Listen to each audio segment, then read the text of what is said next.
Good afternoon, ladies and gentlemen. Welcome to today's webinar. We will give everyone just a couple more minutes to log in and choose whether they want to follow us here or on Facebook Live.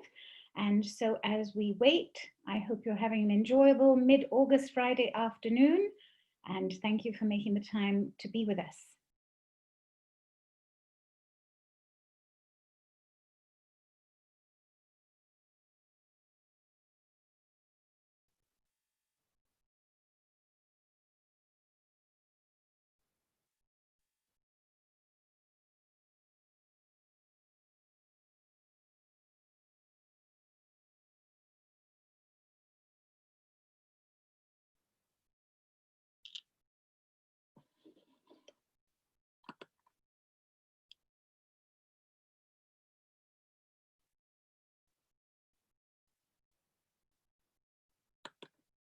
Can see people are starting to join in.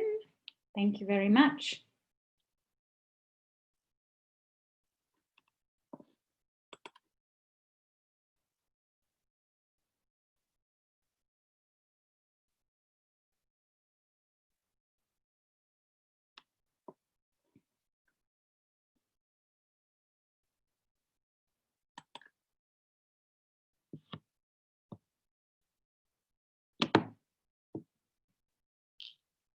Please feel free to share the link with your friends.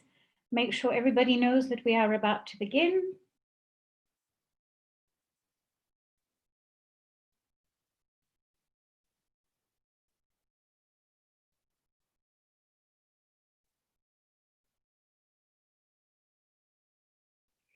Good afternoon, ladies and gentlemen, and thank you for joining us today. My name is Rafaela Lecoeur. I am the director of RBE Solutions, a boutique graphic design agency based in Kampala.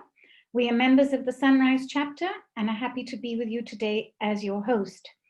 We are excited to welcome fellow BNI members from all around the region and visitors to this webinar on the key values for your life and business. Today's webinar is part of our ongoing monthly series of talks that is taking us through the 7 core values of BNI, reminding us of the importance and significance of these fundamentals and how they become part of our everyday lives and practices. A few housekeeping rules before we dive right in. Kindly note this talk is being recorded and broadcast live on Facebook, and there will be an open question and answer session after the talk, so do please feel free to post your questions so that we may address them. If you want to raise your hand and be unmuted so that you can ask the question yourself or share a story, something that you feel may resonate with someone and inspire them today, please do so. We look forward to engaging with you. Today, we will be talking about BNI's value series, core value number 3, traditions and innovations. We want to see and appreciate how these values manifest themselves and cause positive ripples through the core value and philosophy of givers gain, manifesting themselves in our lives and businesses. Our talk would like to help its audience recognize members who have embodied, learned what the 4 core values can do for them, grown with them, and who have embraced them at a professional and personal level. As we know, the mission of BNI, Business Network International, is to help members increase their business through a structured, positive, and professional referral marketing program that enables them to develop long-term, meaningful relationships with quality business professionals. Along with the relationships and the business generated, BNI also helps us reevaluate how applicable its core values can be to our everyday life. BNI shows us how traditions and innovations can be appreciated, adapted, and applied to strike a happy balance when it comes to testing theories, facing change, problem solving, solution finding, and growth. Knowing where we come from always helps us engaging where we are going. When we let go of the old road, we know what we leave behind, but not what we will find. So having the examples, the stories, and the knowledge of the trials and errors of the past can help us, equip us to be prepared to face the new challenges, to discover new strengths and opportunities as we travel uncharted waters. Professionally speaking, we all know that at times we need to take risks. We need to modernize, we need to challenge ourselves, to change and test ourselves. here is our innovation, which is important for any successful organization, for it has been said that if we don't innovate, we stagnate. In BNI's traditions and innovations, this third core value believes that the give and take, the contrast of the transmission of customs and beliefs from generation to generation, allow the strong traditions which are in place to be one of the best ways to maintain a healthy organizational culture. However, tradition can also be seen as a challenge to innovation. Innovation in its modern meaning is a new idea, creative thoughts, new imaginations in form or device or method. Innovation is often viewed as the application of better solutions that meet new requirements, complex needs, or existing market needs. In the words of Ivan Meisner, the founder of BNI, our traditions lay the foundation to who we are by showing where we came from. However, we must always be leading with innovation to stay current. This means that new advancements in technology and thinking must be absorbed into our process. So don't lose touch with new changes in business, and don't be afraid to try something new at BNI. Now, for the team of ladies I'm about to ask to share their views on this core value, nothing about trying new things could be truer, seeing how they faced the challenge of transitioning online for their tenure as chapter presidents a few months ago. Pioneers of virtual meetings faced with grace and style, ensuring their chapters have kept on growing, sharing, and progressing. Steve Jobs once said, "Innovation distinguishes between a leader and a follower." Ladies, we look forward to hearing what you think. And so, I would now like to introduce our panelists for the day, so you can get to know them a little bit better, learn what they have learned, and see what drives them to hold on to traditions and embrace innovation. Our first speaker, with a strong background in numbers, Jean Kafuko Kawesa of Dagan Bragan Limited knows that precision, determination, and focus are key when it comes to managing hygiene. So that means pest control, cleaning, minor building repairs, and more recently, the Brago hygiene product line. Delivering services of high standards, she manages to balance running this successful business, a career in financial consulting, and a growing family. Passionate about traveling, this becomes a well-deserved break and treat after ensuring people's spaces are safe and uncontaminated. Welcome, Jean. On to our second speaker in the house today. Penina Nakangu from Carve House, Uganda, is a wife and mother of 3. And although she claims to be afraid of heights, this does not stop her from achieving high standards of excellence when it comes to crafting and delivering designs which are original, of high quality, and aimed at giving life to hollow spaces. Crafting interior designs and fittings to your satisfaction give her great pleasure in knowing they will be enjoyed for long, from an office space to a commercial space to the home. Welcome, Penny. Thank you, Rafi. And our third speaker today. Knowing to play the card right is the secret of the game in marketing. And this game also calls for cards of the past and cards of the future. And our next speaker is all for the rules and exceptions of the game. With a passion for accents, a brilliant smile, and her inimitable charm, Susan Sibiru of Urge Uganda's passion for the outdoors and adventure match her enthusiasm in helping brands advertise, strategize, and grow. Watching her daughter grow, she can witness tradition transition into innovation and talents being carried forward, and has a dream to see vulnerable babies safely homed. Welcome, Susan. Thank you, Rafi. Great to be here.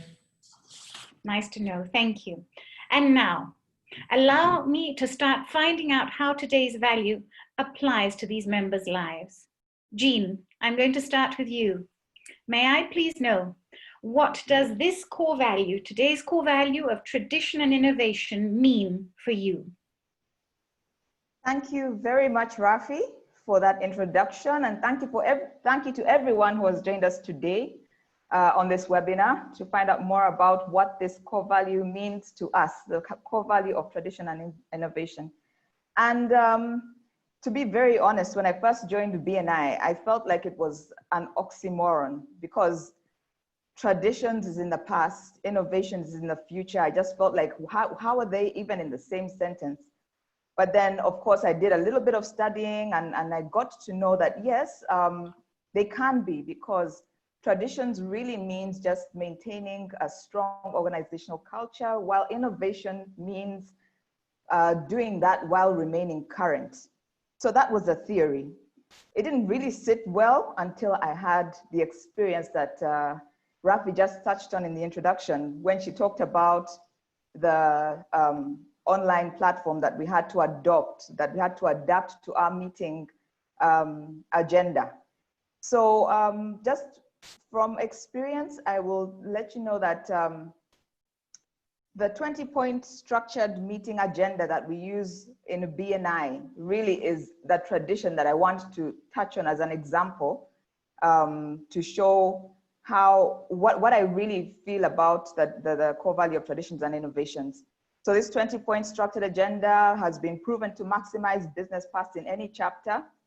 And it makes a BNI meeting very predictable. It speaks to all the required elements of any weekly engagement, and it reminds us of who we are as a BNI. And generally, it helps us maintain that strong organizational culture that I'm talking about. But with the lockdown, we could not have the face-to-face meetings anymore, which were traditional to the way the chapter was run. And so we had to quickly think about how best we can adapt the new online platform, the new online way of having meetings into this 20-point meeting agenda, so that our weekly interactions are not interrupted, and yet the meetings achieve everything that a face-to-face meeting would achieve and so much more. So of course, one of the key things that has been done in any BNI chapter meeting that you might attend today is that there's a combination between the 30-second presentation by the members to educate each other about their businesses, and also just celebrating what the wins that they have had during the week. So we combine those two agenda points, and several other things have been done. We have now online forms that we fill for the vetting. We have visitor orientation happening in breakout rooms online. And so many other innovations had to be adopted so that the meetings can still run successfully. So the meeting agenda, although slightly revised, becomes a tradition, and then the online platform becomes an innovation. But I'd like to say the key thing, I think, for me is that the advancement in the meeting execution did not make us lose touch with the traditional and highly successful meeting agenda that we run. We absorbed the new technology and thinking into our traditional process, but also allowed innovation and tradition to complement each other. So using that example is the best way that I can describe how tradition and innovation as a core value resonates with me. Thank you, Rafi. Thank you very much, Jean. And what you've said is very important in a way, because the traditions, especially in the meeting setup, become our safety net. And they allow us the space then to risk and try the innovations, which can then keep members on their toes, inspire the people behind the scenes to create new things to keep the meetings engaging. And I know for the presidents of the chapters, this has been quite important to make sure that the online meetings remain engaging. So thank you very much for embracing that on behalf of all the members. Thank you. Penny, my president, on my way to you, may I please ask you what this core value means for you? Thank you, Rafi, and a good afternoon to the viewers. Traditions, I'll start by defining what tradition is. In my perspective, it could be culture, it could be a custom, a belief within an organization or a behavior. And when I define innovation, to me it looks, it's about creativity or change of new ideas, introducing new things. And what traditions and innovations means to me, as a BNI Sunrise member, it means BNI is an organization which is very structured because it has the cultures. When we talk of cultures, back in that day, I was in employment and I would wake up early in the morning to go and serve my boss. When I left employment, it was long dead for me to wake up at 5 to organize myself to go to office. I knew I would be in office at 9, and here I am joining BNI, and I have to be in a meeting at 6:30. It was quite daunting. It couldn't make up in my head, but because of the culture, when I joined the chapter, people were so positive in the morning. Actually, they were closing business in the morning that I didn't expect. And the trust, that is the belief, the trust that someone gives away when they are giving you a referral, giving you business through another person that they know. That really blew up my head, and I'm like, okay, this is it. And when it comes to innovations, there is nothing as beautiful as sitting in a room and you have over 50 CEOs, and we are talking about company CEOs, marketing your company wherever they go. Now it's been taken to a bigger space where you have to connect with other CEOs worldwide. Where else can you find this? I find this so interesting, and every morning I look forward to interacting with a BNI member. And for this particular lockdown, the COVID situation actually opened the doors wider, because now I've been able to interact with so many people out there that I never thought I would. I'll give an example. Earlier on, last year we engaged with Chinese. There's some stuff we needed to purchase from China. And we planned as a company to do it during the Canton Fair, which didn't happen. But guess what? We are still connected, and business is running as we had planned, even when we don't have to go there. Why? Because we have that network of BNI people that is in China, that is up and running and on their toes to make it happen for Clubhouse. Where else can I find that? It's very interesting, and I find it a positive for me. The traditions and innovations, it's a plus for me. It resonates with me very well. Thank you, Rafi. Thank you very much, Penny. And you're absolutely right. The traditional structure of BNI has allowed us to speak this one common language. And with technology and all of us moving online, it's as though we were all in the same room, maybe different time zones, different breakfasts, but definitely all in the same room. And I find it interesting because in your profession, which is about structure, design, and building, you have time-long traditions, the laws of physics that you stick to, but ultimately you're embracing the innovation of new styles, new materials, new techniques all the time. So you're really living this at all levels. Thanks for sharing that with us. And now to my marketing lady, Susan, may I please ask you what this core value means to you? Thanks, Rafi, and thanks, Jean, and thanks to everybody who has joined us either here on the webinar or who are watching us on Facebook. It is good to be talking all things BNI today. So this value of traditions and innovations for me is a wake-up call, actually, because it calls for a balance in the way we do business, even outside of BNI. And for me, it speaks in the way we do business and also in the way I conduct my life as well, because it almost calls for a balance between being conservative and staying current at the same time. So traditions, like Penina has said, beliefs, behaviors. When I think of traditions, I think, where did I come from? What are my personal values? What are the lessons that I grew up with that made me what I am today? What are my family traditions? So traditions matter, and they're important, and they're really the heart of who we are. But at the same time, now we're talking traditions and innovation. So innovations reminds me of the fact that traditions are not enough. It's not enough to stay with what has happened in the past. Innovations allows us to look forward. And it reminds me that what got me here is not what is going to take me to the next level. So traditions got me here, but innovations are going to take us to the next level. So that works through BNI, it works through our business, it works through my personal life, the way I conduct my life, that what got me here. And that's actually a quote from Marshall Goldsmith, and it's also a title of a book, What Got You Here Won't Take You There. So the need to innovate and find new ways of doing things and staying relevant, it can never be understated. And if we're going to ever be successful, then we have to find a way to balance between traditions and innovations. So that's what that value means to me.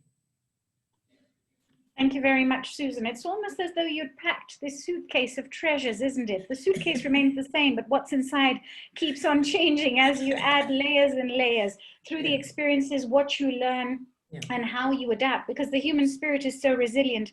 We adapt continuously to innovation. Look at how well you ladies took on the virtual meeting space by making it and owning it as your own for the chapters. Thank you for sharing that with me.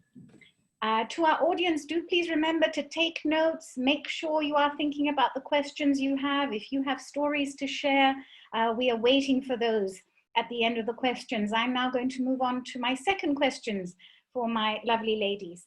Jean, back at you.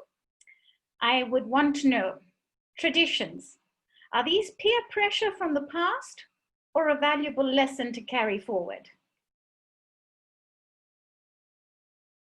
Okay, I think the obvious answer, that everyone expects to hear, is that they're valuable lessons to carry forward. But when I think peer pressure, I think that it can also be a good thing, especially if it's positive peer pressure, because we have traditions in BNI that we'd like for everyone who joins us to get influenced by. We have some really positive traditions, and if we're looking at positive peer pressure, then those ones will rub off on them and they'll conform, and the culture will continue to grow and get even stronger with the newer members. So the answer for me is both. Traditions, like the ladies have said, define where we have come from. They tell our story, and they also form the foundation for what we carry forward, because we need to implement innovations to these traditions just to remain current. So having and applying these strong traditions is one of the best ways that we can maintain a really strong culture. And like, I think he's a management consultant, Peter Drucker, he's the one who says culture eats strategy for breakfast. So culture really determines the success of any business, any organization, and needs to be groomed. It needs to be maintained so that you can actually implement those strategies based on a good foundation. So we need the traditions to form the culture. We can't say that they are peer pressure unless positive, and we must look at them as valuable lessons to carry forward. But I'd also like to say that innovations for me actually become traditions. That's what I think. Because if we continue to innovate, we end up with a whole bank of traditions, and then they become the culture of the organization, and we get a rich history to which we can make reference for our organizational culture, really. And for specifically BNI, we're able to tell the BNI story from a rich perspective, a rich background. I heard Ivan Meisner the other day in a podcast saying visitor orientation, for example, was an innovation way back. But now it is actually one of the traditions. It has become a strong culture, and it helps the chapter grow. It helps us pass even more business. So the innovations that we're looking at now will become traditions if we implement them effectively and efficiently. I'm very certain that online meetings, for example, are going to become part of our modus operandi going forward, even after lockdown. And that right there is going to form one of the strong traditions of the BNI culture. So yeah, that's what I think. Peer pressure, positive peer pressure, and a valuable lesson to carry forward. Thank you very much, Jean. Thank you. I think what you're saying is key. The traditions need to allow us the freedom to test new waters, you know, in a rational manner, because they can give you ideas to move forward and create new traditions for the future. If the traditions are not too restrictive and allow us to experiment and reach out, then yes, these traditions are actually that safety net that we have, because someone else has been through that trial and error phase to create those traditions. And the traditions give us identity, which is also very important to move forward. Thank you for that. Penny, I'm knocking at your door again. What about for you? Tradition, do you see this as peer pressure from the past, or is it a valuable lesson that you can carry forward?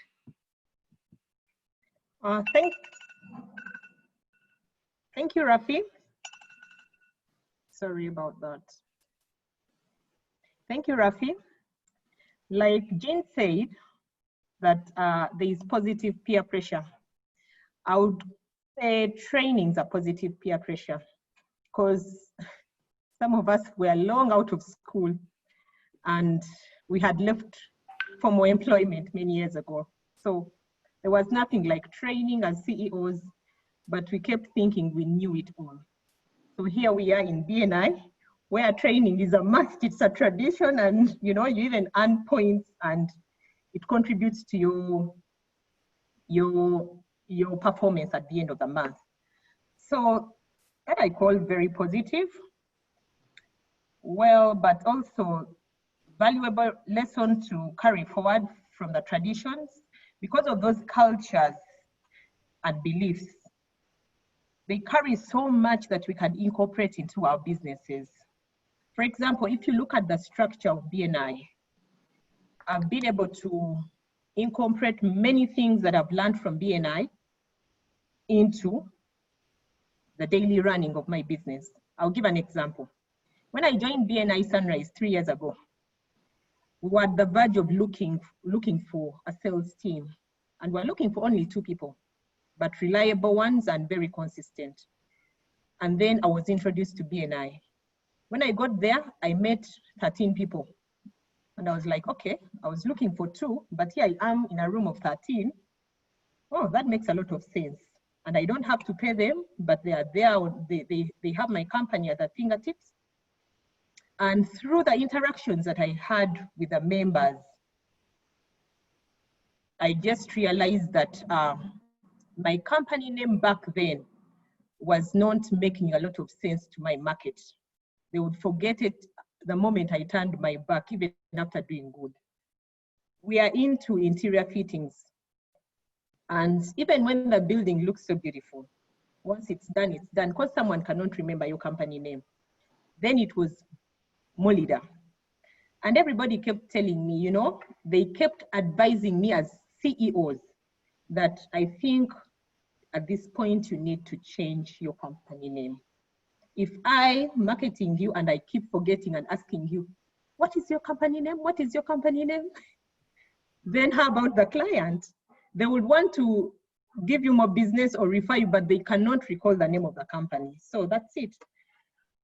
One of the things that I really hold valuable for me is that after 1 year, after 9 months, I was able to transition from an old name into Curve House, which is our new name.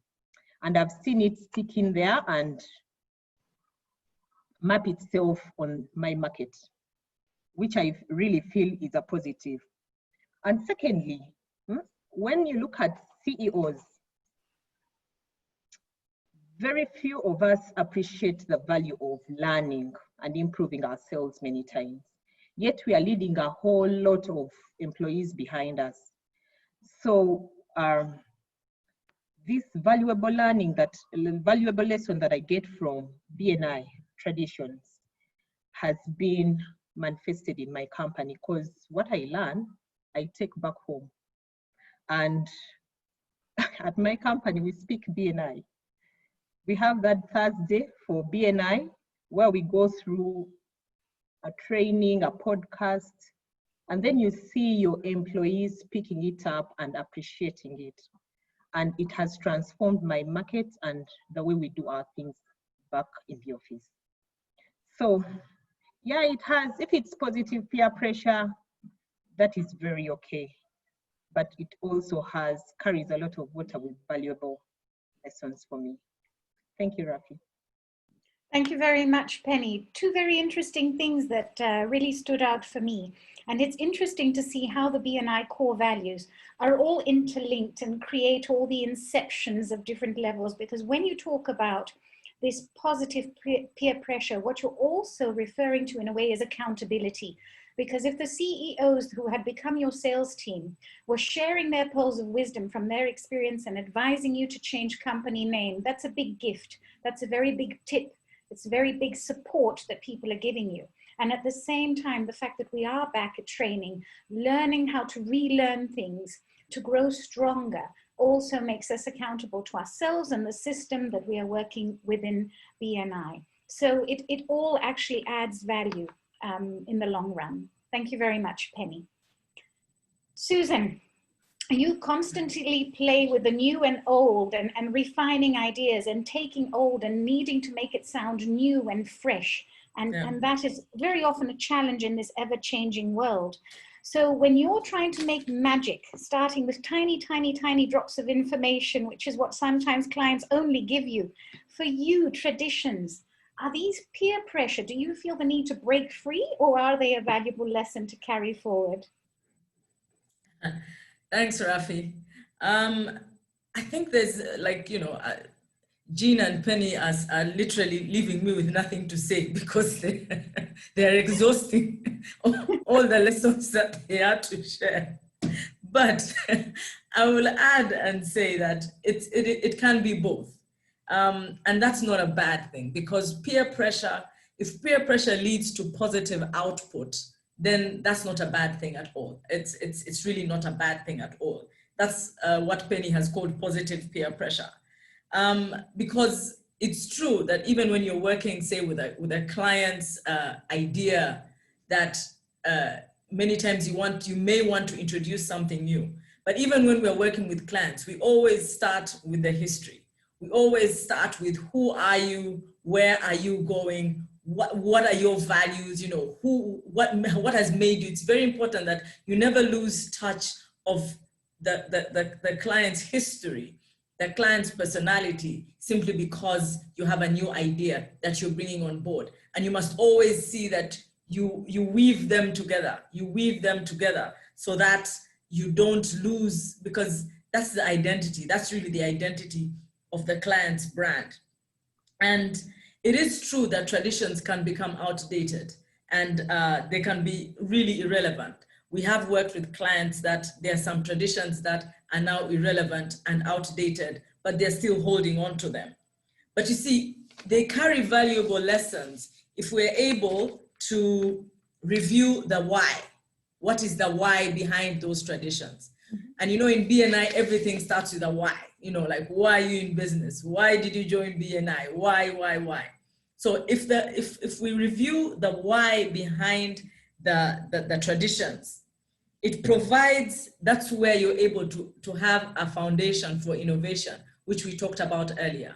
Because if, for example, now the tradition that we have of weekly meetings, the why is why it was necessary for us not to lose it in the wake of the lockdown, and quickly for the team to work out the online solutions because of the why. So I find that whether it's peer pressure or valuable lessons, it's important to find out the why. What is the why behind this tradition, so that we don't lose it even when we're innovating,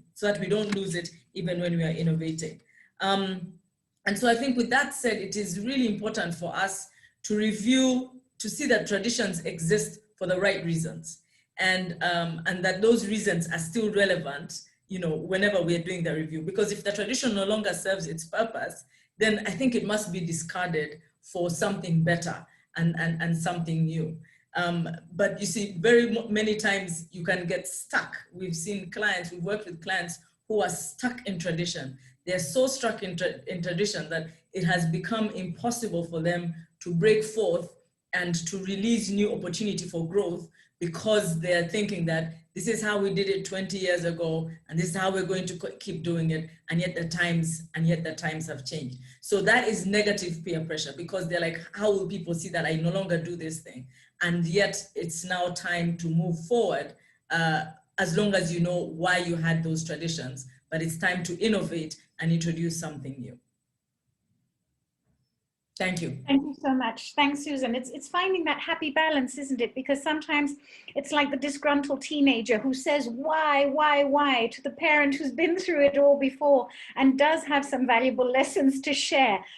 Clearly, sometimes things have become outdated. Communication has changed, ethics have changed, ways of doing things have changed. But at the same time, people must not hide behind traditions, I feel. We do need to remember to stay relevant and to be willing to take measured risks, small baby steps sometimes, but definitely you don't want to be left behind either. The importance of traditions, ethics, behavior, culture, and all that must stay, those fundamentals, but definitely we need to take the time to find out how much more we can grow. Thank you for that. And to the audience, once again, don't forget what the ladies have said up until now. If you have a question, even if it refers to the earlier questions that we discussed, please remember to take a note. We look forward to hearing from you shortly. I have a third question for you ladies. Jean, I'm going to ask, tradition within an organization such as BNI, is this holding us back or giving us a solid foundation to help us maximize the opportunities this offers? Thank you, Rafi. I really enjoyed listening to Susan just now, where she asked why traditions? Because I hadn't actually thought about the why, but then it has got me thinking, and it actually gives me a little bit of a response to the next question that you've asked. I think traditions within an organization give us a solid foundation, but a solid foundation on which we can make incremental changes, hence innovation. And I know you said such as BNI. I've used BNI in my examples for the last two questions. So I now want to use Doug and Bragan, the company for which I work, and using its story actually. So Doug and Bragan was started in 2011, and we started as a pest control company. Pest control was our niche at the time. It is the only thing we did for several reasons. But then my husband, who started it, got this really interesting revelation. And that revelation was to do with systems, implementing systems, because he got the revelation that without systems, we would never grow as a business. We would never be able to add different service offerings. We would never be able to grow the pest control business that we'd started. We'd never be able to reach the dreams that we have of employing thousands of people. So yes, the system was studied. We studied something. We made sure we implement it. And it is on the base of this system, which, by the way, I feel like is now part of our traditions, that we've been able to add other service lines on top of pest control. So we now have a cleaning service line, we have repairs, urban gardening, manufacturing, but all of that was based on the solid foundation of having operational systems that could actually help us add those service lines and operate them efficiently and effectively.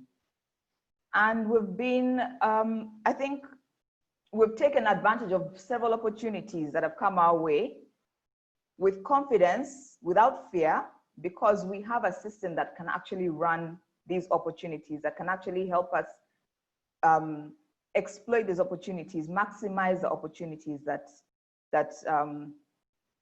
have been arising. So I think tradition is giving us a solid foundation. Tradition in this sense, as far as Doug and Bragan is concerned, being the systems that we have, the operating systems that we have. And it is on this solid foundation that we're able to grow our business. Thank you, Rafi. Thank you, Jean. And I think there are some fundamentals in business that are true no matter what, no matter how much creativity, modernization. When you have a solid base, especially when it comes to your admin and your strategy, then you can grow. Because, you know, sometimes those with the ideas and the daring don't want to be held back by the accountants or the administrators, but in the end, that solid base, that structure is what allows us to grow. So well done for taking the risk after studying the fundamentals. Thank you. Penny, may I ask you too, traditions within organization, for example, such as BNI, is this holding us back or giving us a solid foundation to help us maximize the opportunities out there? Thank you, Rafi, again. And Susan, don't worry, I will say less so that you have something to say. I'll leave something for you to say. But in relation to traditions holding us back or giving us a solid foundation that maximizes our opportunities, I will discuss based on the one-to-ones that we do. To the people who have joined this webinar that are not part of BNI, who might not know what a one-to-one is. A one-to-one is where a member of your chapter or any other chapter visits your business just to learn about how you run your business, understand it better, know your challenges, know your target market, and understand how to market you out there. So I would highly say that traditions are giving us solid foundation, because really, in Africa, we are known to compete. We do not collaborate. We are known to compete, even when you're not doing the same business, someone will compete with you silently. So where you find a group of people coming to your office, booking an appointment out of their busy days schedule, just to understand what your business is about, I call that a solid foundation that will maximize my opportunities. Because when I discuss with Susan, for example, and I give her my target market, and she helps me with the challenges that I'm facing in my business and gives me ideas on how to solve those challenges. I mean, that's a solid foundation for me, for my even if I don't get the business, as long as she's helped me on the journey of challenge or of solving the problems that I'm faced with my market or my employees or my business as a person, you know, that is priceless. It's very valuable. So these traditions of BNI, if there is a member who has not appreciated them, they had better start. Once you do the podcasts and understand what a particular tradition is about, you will appreciate it more and it is going to work for you. Because me, I've seen the one-to-ones work for me, because usually when someone visits my business, I'm assured of a referral. Because everybody who is constructing will need a kitchen or a wardrobe or something to fit in their house or an office partition. I can only get that when I do a one-to-one with a member. So that is solid foundation for me, and it is given me opportunities. It is very priceless. Thank you, Rafi. Thank you, Penny. And this tradition of supporting one another creates priceless collaboration. I remember walking into the room once, doing something that seemed so natural to me, and then having a fellow chapter member come and say, I am now going to copy you going forward. And it was simply making sure that all my team from the office participated on the day when I did my feature presentation. And it inspired them to do the same a couple of weeks down the line. So it's very nice to see how we can inspire each other, collaborate. And this truly is priceless. Thank you. Susan, back to you. May I ask you what you think? Tradition within organizations such as BNI, are these holding us back? Or are they giving us that solid foundation to maximize opportunities out there? Thanks, Rafi. I would definitely say that the traditions within BNI are a solid foundation on which we can grow and innovate. BNI is 35 years old, actually, I think 36 years this year, and as an organization. So there are definitely certain beliefs and behaviors and values that have been passed down through the years, all of which point to how we as members can build solid relationships with one another with the aim of growing our businesses. So when you join as a new member, it's, you know I was one of those who would ask why, like why? Why must I introduce myself each week, following a particular format?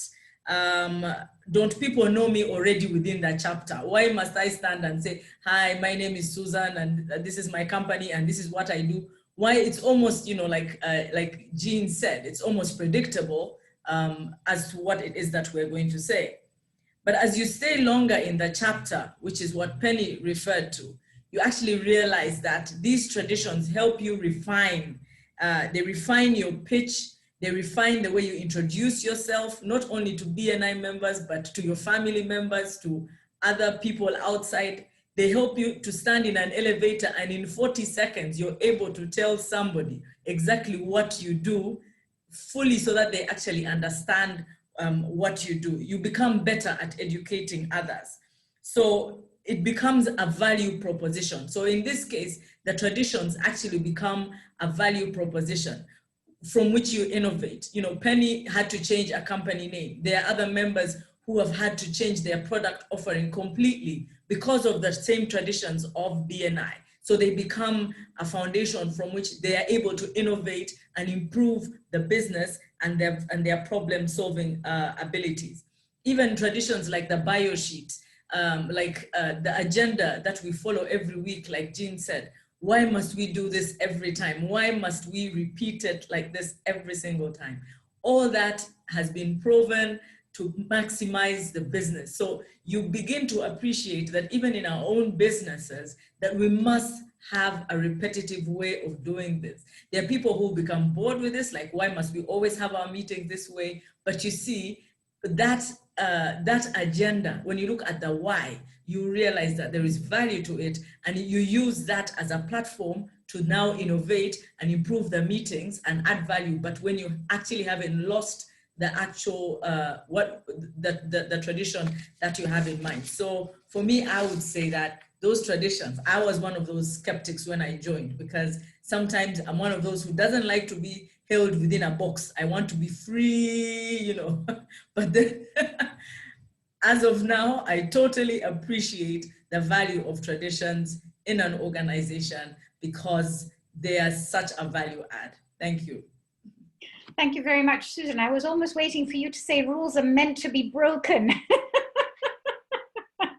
The little rebel there and in the marketing corner. But you are right, practice does make perfect. And once you have perfected or refined what you're doing, especially, for example, in our meeting setup and in our presentations, that's when you then have the opportunity or that foundation to think on your feet, to readapt, to quickly read the energy in the room.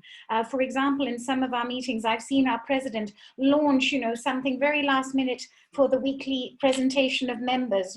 Make sure that people are present, make sure that they understand that, you never know what's going to be thrown in your court. So if your foundation is strong, you should then have the proper footing to react fast, think fast, and innovate on the spot. So thank you very much for that. And I am now going to ask the ladies a final question, and then to our audience, I am coming to you because I want to hear what you have to ask or what stories you might have to share with us today. And so, Jean, once again, I'm back and I'm going to ask you, the signs that tell us to innovate, whatever these may be, are these a risk or an opportunity? Thank you, Rafi. I think it depends on how you look at the signs. I choose to be a glass half full kind of girl, an opportunist. So the signs are always, for me, an opportunity.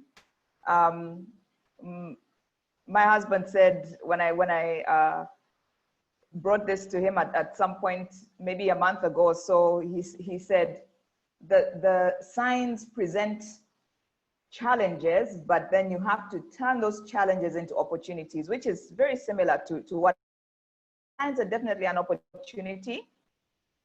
And I say that because I have so many examples of risks or signs that have been turned around into opportunities.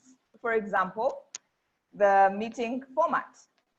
So we now have virtual BNI meetings happening. And I don't think that it will ever go back to fully face-to-face. Diana, wink, wink. We're enjoying the online meetings and they're very effective. But also using my business as an example, I think if I hadn't taken advantage of the challenge or the sign that came with the COVID lockdown, I don't know if I would have had the Brago hygiene products line and make it right now. You know, it was always in plan, but I don't think it would have happened this quickly. So I can give so many other examples of opportunities that we might have missed just because we did not see the signs, or that we have delayed just because we didn't take advantage of the signs. But the signs, for me, definitely present opportunities. And what I have purpose to do going forward is to proactively come up with innovations, go before the signs, just think further than now so that I'm able to go before the signs and keep my business as current and relevant as possible. In the consulting world, I think they call it business continuity planning, but then we had business continuity plans that did not predict a pandemic, that did not address a pandemic.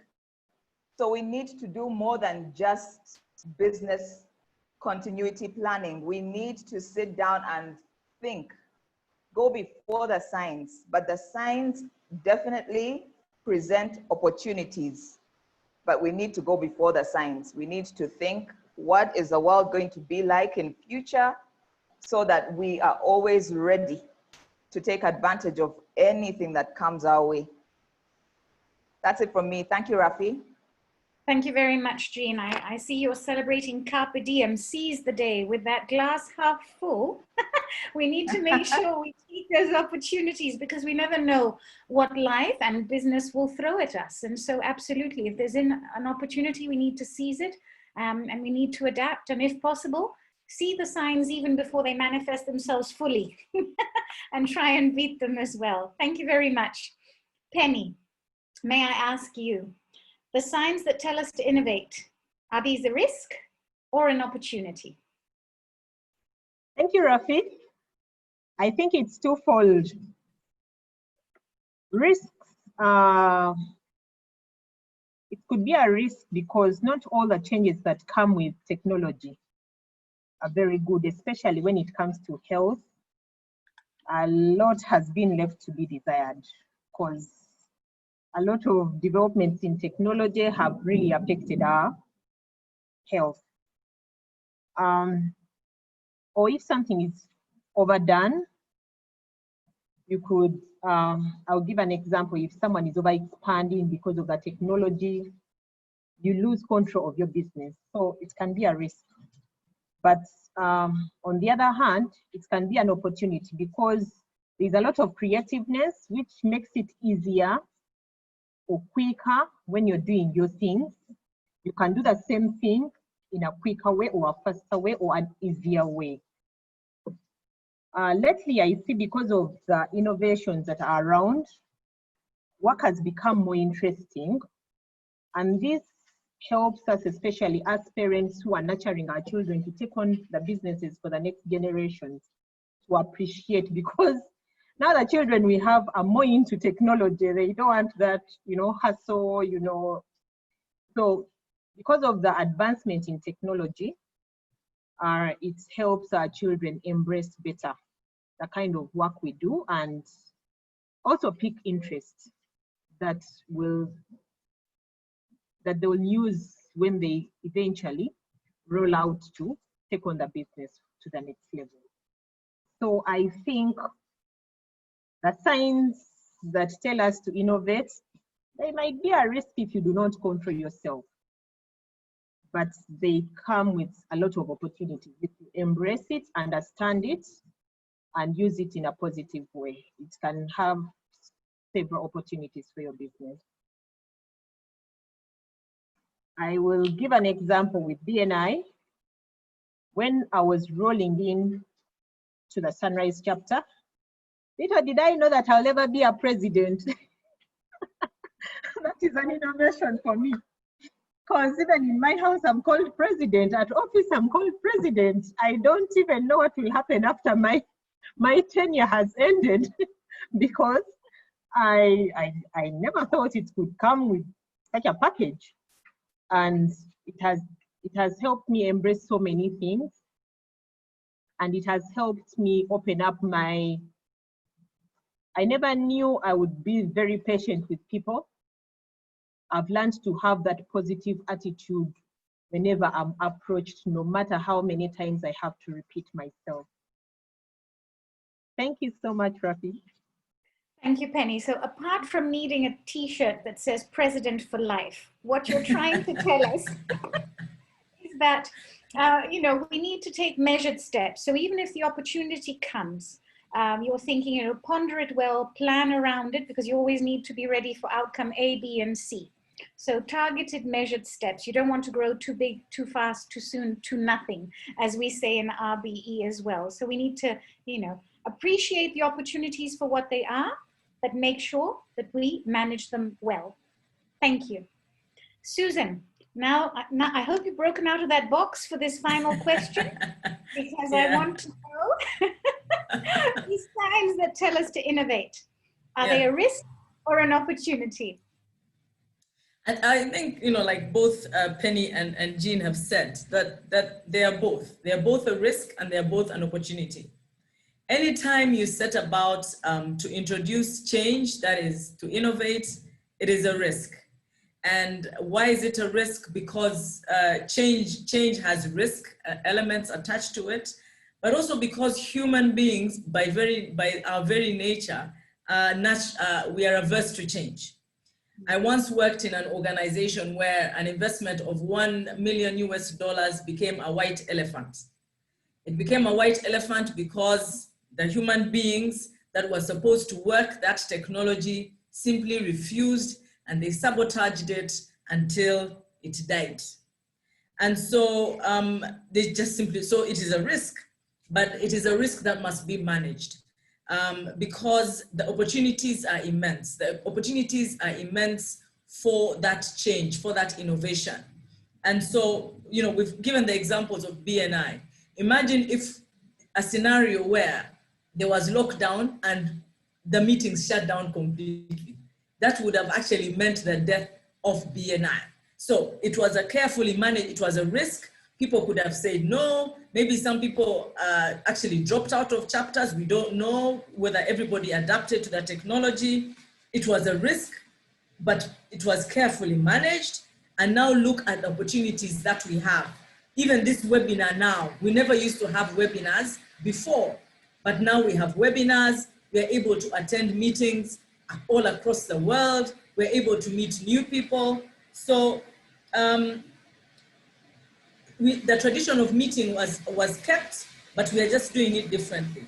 So it's very important. I think Jean talked about knowing the signs. I think we have to get to that point of scenario planning, where we actually plan different scenarios. Like now in our businesses, what are the different scenarios that we can sit and plan? What are the what ifs? Because then in terms of the what ifs, that allows us now to plan for our businesses differently. So that will be my contribution to that. So it is both a risk, but it's a massive opportunity. And Jean has given hers, Penny has given hers. The BNI is the perfect example of what it takes of seeing the massive opportunity when you don't get stuck in tradition, but you take the calculated risk and you jump at the opportunity that it presents. Thank you very much, Susan. I do believe BNI for many has been a platform that has brought out undiscovered talents or things that were bubbling under the surface, because we've all had to adapt and take on roles that are new to us. And we've discovered things, and sometimes we're pushed and nudged slightly by the situation, but it's actually been quite a revelation for many different people. I see Penny smiling away at me, but it's true. And it's shown people's true colors at a personal and at a professional level. You know, a lot of our fellow BNI members have had to re-strategize, rethink, as you said, the way to manage their business because of the current situation. It hasn't just been the meetings that have changed, it's the way we proposition ourselves, the language, the packaging, the marketing, and at the same time at a personal level, because we've all had to learn a new language, a new style, communicating online, that extra follow-up, and the technology as well. Not everybody is tech savvy. So we've seen a lot of people learn a lot very, very fast to ensure that the BNI tradition continues in these moderner times, if I may. Thank you very, very much, ladies. That was really very nice to hear from you all, to learn from it. And now I would like to go to our audience. Please don't be shy. If you also have a story to share about how you've married tradition and innovation, or whether you want to hold on to traditions, or how you see innovation come in and help, we would be very, very happy to hear from you. I see a hand has been raised. Jackie, would it be possible to unmute Jackie so that she may share her question with us, please? Hi, ladies. I hope you can hear me. We can, Jackie. Hello. Hi. Thoroughly enjoying the conversation. I hope that we will be able to share this recording widely, because I think if there is somebody who's been debating whether having that debate around tradition and innovation, what you've just talked us through very clearly shows that it's something which we need. As you've been talking, I just wanted to share with you two things. One, an experience. I do training, and I've had the experience of both ends of the continuum, where I work with an institution which is mired in tradition, and when COVID struck, it just got stuck. And so for the people who work there, and more importantly for the students who are using that institution, life as they knew it in terms of study came to a halt in March, and nothing has moved since then. And then I'm part of another, which is on the extreme end, where they're already running a hybrid of physical face-to-face classes and online programs. And so what they quickly did was took a month or two to realize themselves and systems and pivoted to continue with online learning. And so I guess if there was ever a cautionary tale about being stuck in one place or another, there is it for you. But I was struck by an article that I read on in Forbes magazine, and I beg your indulgence just to read a couple of things from there, because I think they quite nicely sort of round off the discussion we're having. And it goes like this. Whatever tradition your business holds dear, whether it be a heritage product, a method of craftsmanship, or a cultural history, innovation can hold the key to its preservation. After all, you cannot maintain traditions without capital, consumer interest, or efficiency. Innovation can help assure these prerequisites to sustaining proud business traditions in our fast-paced world. The key to it all is balance. Innovation with no anchor is like a ship with no compass. Though it will certainly forge ahead at full steam, it may well end up far from the course it had originally chartered. Yet heritage with no foothold in modern trends and systems risks being lost to memory. Tradition without innovation risks stagnation, but growth without roots risks instability. In other words, tradition is not the antithesis of growth. Their relationship is instead mutualistic. And this is from a lady called Sulaima Gurani, who writes for the Forbes magazine. So I thought reading those few paragraphs was just like, this sort of neatly wraps it up in terms of tradition and innovation. Thank you very, very much, Jackie. That is precious what you've shared with us, and very important to put it in an outside perspective in a way, because we know what we're living here in BNI, but it's nice to know that what we've been voicing is reflected elsewhere as well. The mutualistic relationship between tradition and innovation, the importance of roots and growing from them richer and stronger. Thank you very much for sharing that with us, Jackie. Did you by any chance also have a question, or you just wanted to share that for now?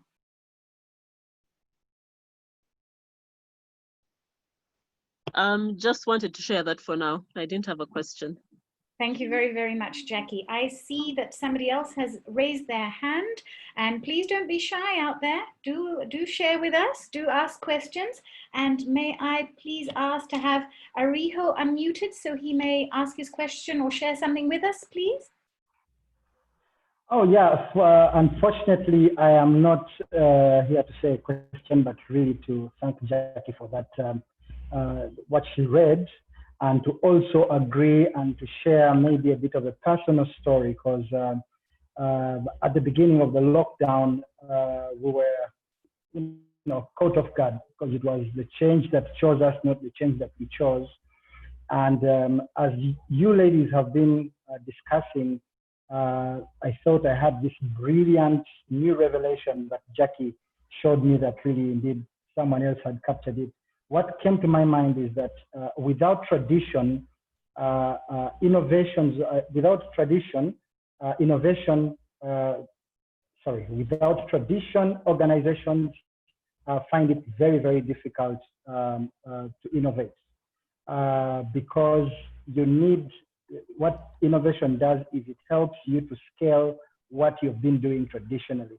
So for example, we found working online possible, but we didn't have very solid traditions as a team that could allow us to, branch out and go virtual totally.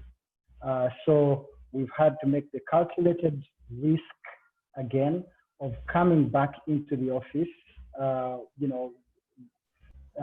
taking care of all the SOPs that we must follow, and to begin now to intentionally innovate and set in place traditions that will help us to embrace innovation in the future. And I think that's what Jackie said really summarized it really well. But if there's someone out there who's like me, who's thinking that, when change chooses you, all you have to do is swing along, then you might find yourself like indeed a ship that has no compass. I really, really want to thank you, ladies. This discussion has been a great eye-opener that you can't do one without the other. So I am for tradition first, and then have the tradition around which you can innovate. Otherwise, innovation will remain disruptive, not only to you, but it will just disrupt you, actually. It won't disrupt for you, it will disrupt against you. Thank you very much for accepting me to ramble those thoughts.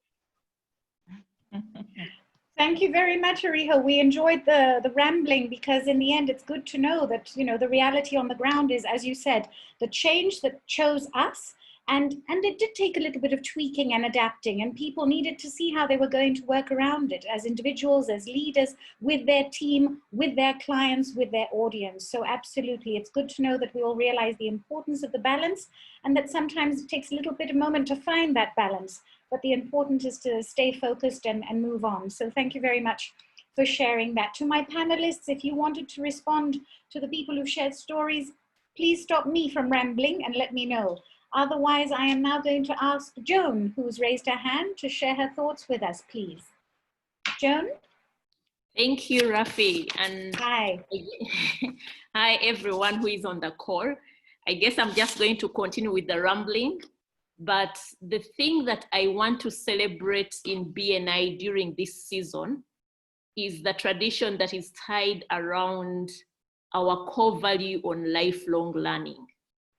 I think there was a tweak in terms of even what kind of podcasts we're listening to, rather than the usual, hi, this is Priscilla Rice. We saw the booster series that came up, and I could see that when the lockdown was just starting, there was a little bit of a slump in business. But then as the booster series started and they were popularized, people picked them up, and the next thing we started realizing was business opportunities that were birthed out of that. So I guess even the tweaking around how this tradition of lifelong learning was worked around ended up helping us as members. So many times I look back and I'm thinking, wow, I never anticipated that I would be extremely busy during the COVID season, but part of that busyness arose out of the booster series. So in terms of BNI, I guess the positioning of BNI and the team that was busy working behind the scenes to see how do we get our innovations to back up our traditions and get that pushing us forward. It is something to celebrate. And probably as business owners, that becomes a key thing to reflect and say, what are the things that we are failing to adapt? What are the things that we are basically just stubbornly pushing aside? Sometimes you just need to give an opportunity to innovation, to tie in with your tradition, and you'll be amazed at the results that you get. So thank you, ladies, for all the beautiful reflections that you've had, tying it in with the way BNI does business, but also seeing what that has meant for us during this season. Thank you very much, Joan. It's true. Initially, a lot of people thought, that there was going to be a time off. But along with the booster series, the lifelong learning, and the fact that by learning, we have given life back into the BNI system, which is our business home right now. It has allowed us to learn a lot, to push the boundaries a little bit more, and to be able to test ourselves in these times and to keep busy, which is always a blessing. Thank you very much for sharing that with us. And I am now going to ask, I think it is Surendra, who's raised his hand as well. Is it possible to unmute kindly? Thank you, Rafi, for giving me this opportunity, first of all. Susan, Fanny, Rafi, Jean, and John, and Jackie has already informed about the main values and the innovation and all other aspects of traditions. But I would like to say that put an icing on it, it is the two sides of the coin of a valued currency. See, a currency is not valuable if it doesn't have both the sides a genuine markings. Same way, innovation and tradition is necessary for the growth. We must thank the COVID-19, which though caused a lot of casualties, but it made us for innovation. The whole world is after a vaccine. Now, India almost going to announce tomorrow the new vaccines just because of innovations. I would like to say that innovation is one of the most important things for the growth of any nation. So I would like to conclude that tradition and innovation are necessary for the growth. Thank you, Rafi. Thank you very much, Babu. It's important. Yes, you're right. Between tradition and innovation, sometimes it's like tossing a coin. Do I stick to that old road I know, or am I going to take the risk and swerve a little bit to the right this time and see what opportunities lie there for me? But it is very, very important for us to grow and move forward and not stagnate to take these risks. Absolutely. And is there anyone else who had a question or a thought to share? Please do raise your hand. If there's anything that has come to mind, if there's a story from the past, an example, one of your BNI experiences that you wish to share with us. If not, I'm going to go back to my panelists and ask them possibly to share something else. Jean, may I come back to you, please, and ask if there's anything else that you had in mind that you wanted to share? For example, is there one of the traditions in the meetings that is very dear to you? Your favorite traditional moment in the meetings? Let me speak to what the attendees have contributed, because I had the same thoughts as Jackie at some point, and she really preempted my thoughts when she said that you have to find the balance between traditions and innovations. Traditions must allow for innovation, but also innovations, you can't let them kill the culture.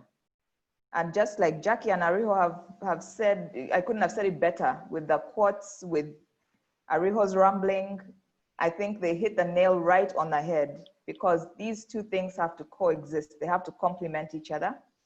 And that really was what was going through my mind these last few minutes. But if you're talking about a tradition that resonates with me in BNI, I think it is really the one of, and it has already been spoken about, the training. Penny spoke about it, the lifelong learning, that John has spoken about. I think that as a tradition really works for me personally and professionally in my business, because I'm a strong believer in growth through learning. If I'm not learning, it means I am not growing. And if I'm not growing, it means I'm dying. So I am a strong believer in lifelong learning. That as a tradition, as a core value on its own, actually, really resonates with me as one of the, the things that I really enjoy about BNI. Thanks, Raf. Thank you. Thank you very much, Jean. Penny, may I come to you now and ask if there was something that you wanted to say to the audience who have shared their thoughts with us? If you have a tradition which is dear to you in BNI that you would like to share with us? Thank you, Rafi, and thank you for everyone who has participated on this call. Me, actually, it's not even a tradition, but it's something that I got through the training back in the day when I was a vice president. I was told that approach every situation with how may I help you? That is a rare question to find when you're doing business, and especially if you feel it's not benefiting you, rather benefiting the other party. It has helped me transition well with the members of my chapter and other clients or business associates outside BNI, because everybody wants to be helped. So that is a good approach when whichever door you want to penetrate, it is a very good approach. If you approach me with how may I help you, I will definitely give you my list and I will pay attention to whatever you have to say. As opposed to you coming to pitch, I have this, I do this, I'm excellent at this, I'm super in this. Have you seen the other building? It's what I did. So if I approach you with how may I help you, I've seen it work for me, and I would like to advise any other person, any other CEO or whoever is looking for business. Someone will open up their doors and they will pay attention to whatever you have to say if you present yourself with how may I help you. It has worked for me and I highly recommend it. That I got through a training in BNI when I was a vice president. And it really resonates with me. I've used it everywhere, in my home, at office, in BNI. I've used it everywhere and it is working for me. Thank you, Rafi.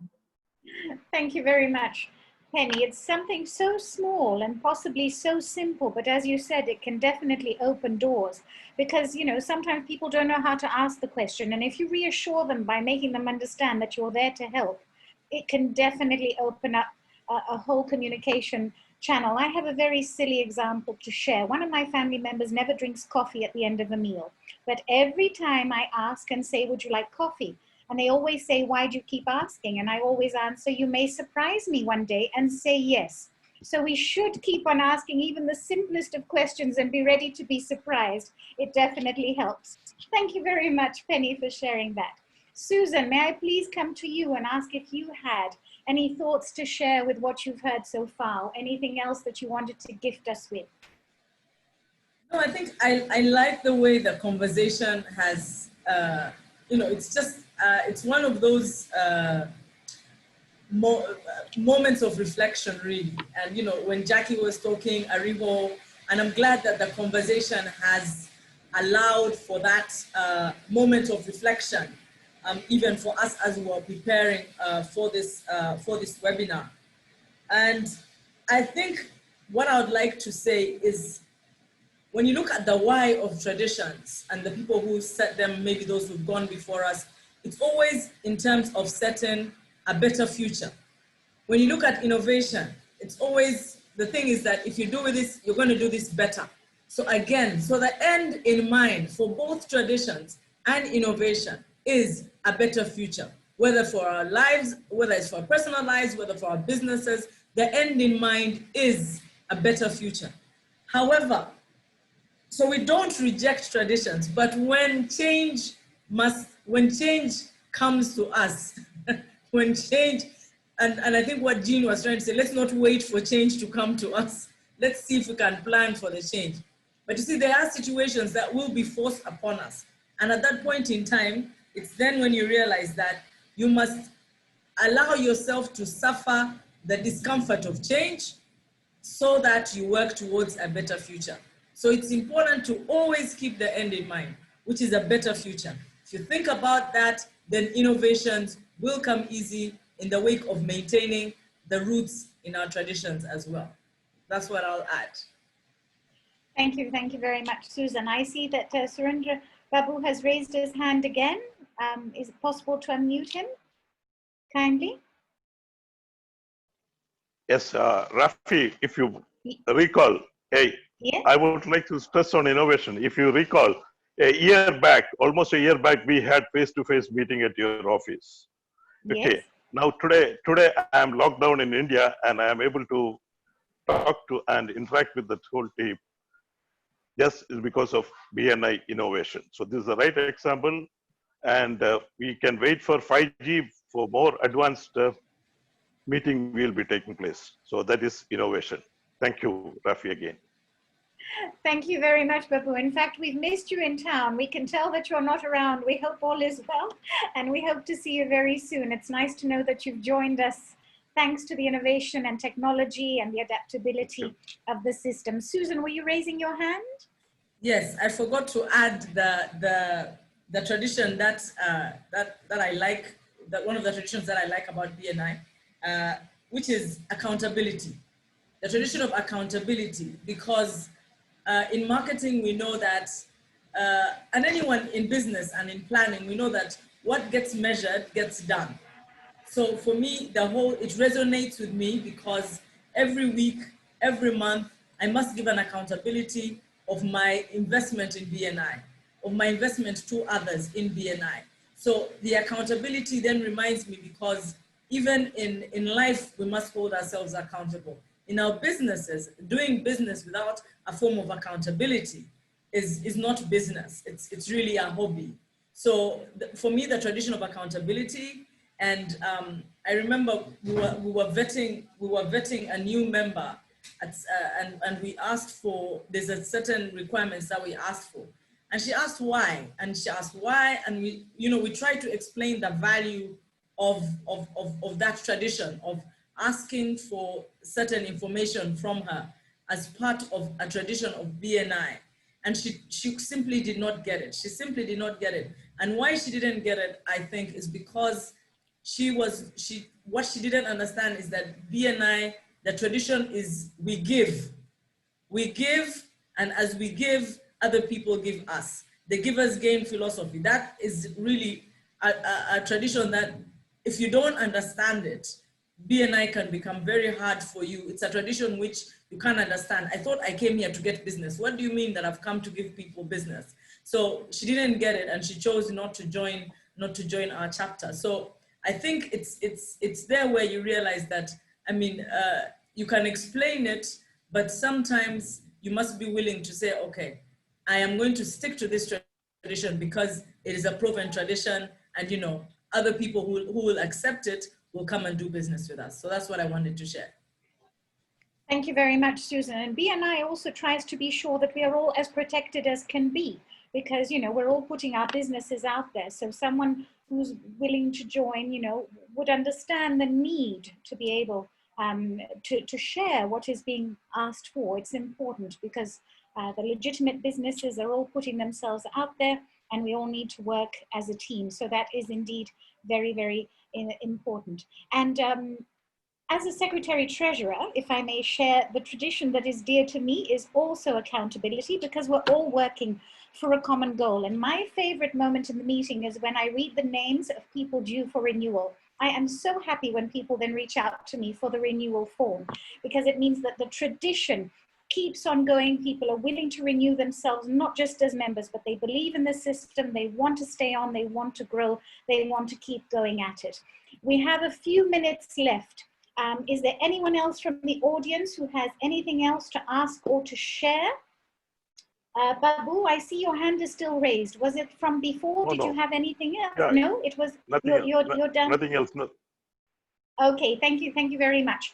To my panelists, is there anything else, ladies, that you wanted to share before I start concluding on today's talk? Jean, anything else from you right now? I think it's been a very exhaustive conversation. We have managed to hit all the points that we needed to communicate.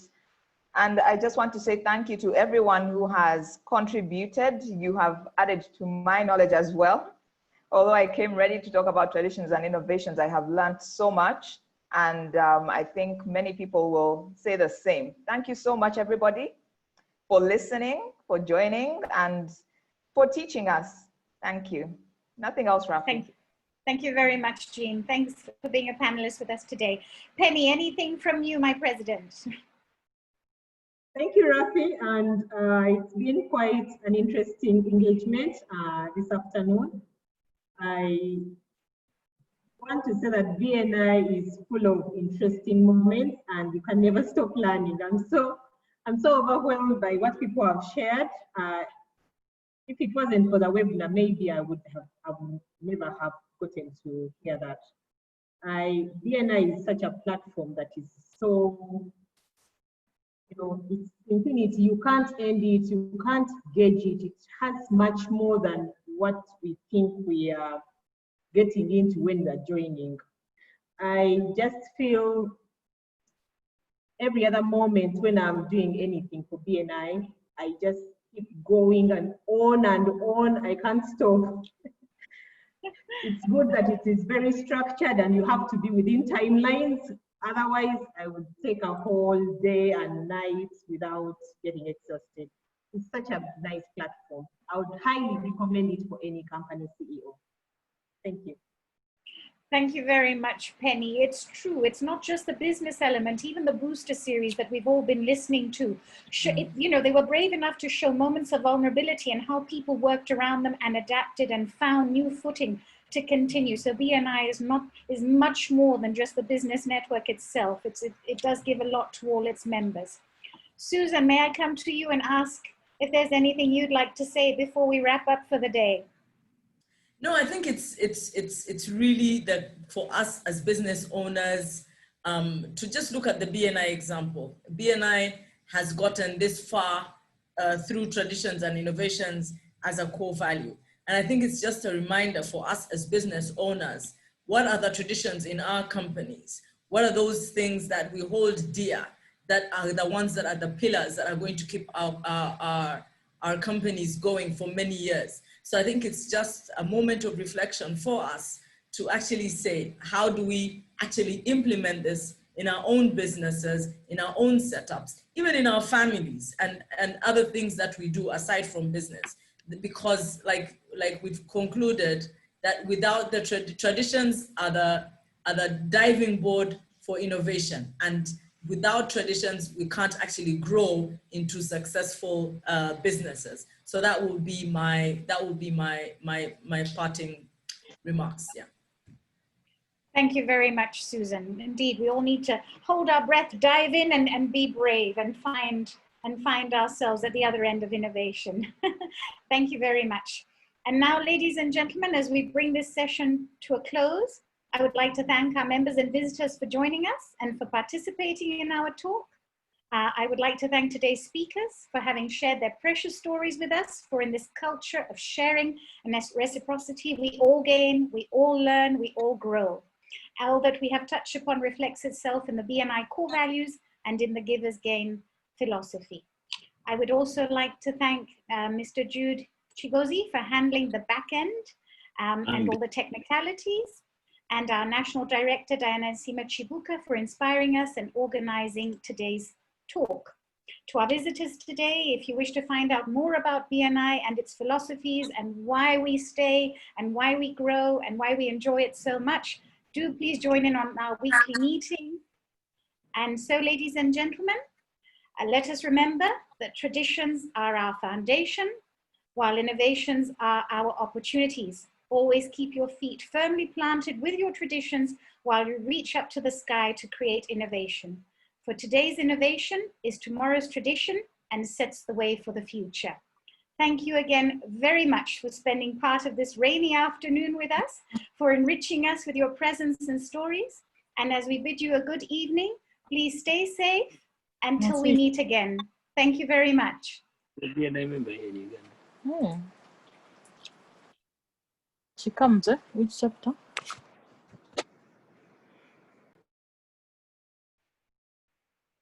Thank you, Rafi. Thank you. Thank you, everyone. Bye-bye.